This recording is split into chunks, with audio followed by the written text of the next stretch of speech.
This is how you assemble the Laserbros Mach 2 shop cart.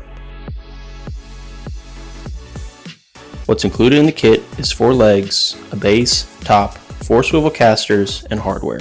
The tools you're going to need are a 1/2-inch socket, ratchet, or impact. You're going to build the cart from the bottom up, so you're going to start with the base and casters.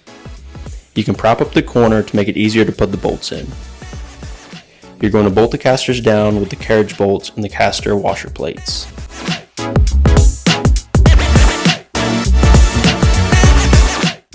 Flip the base over.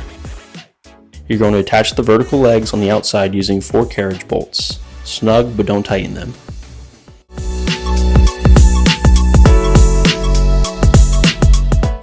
Before putting on the top, you can place a couple carriage bolts in the legs and secure them with masking tape. This will help keep the top from falling down.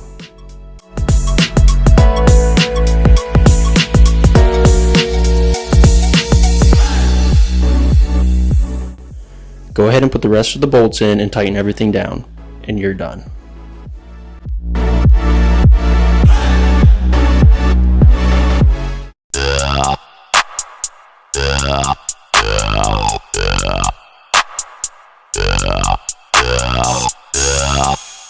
Yeah.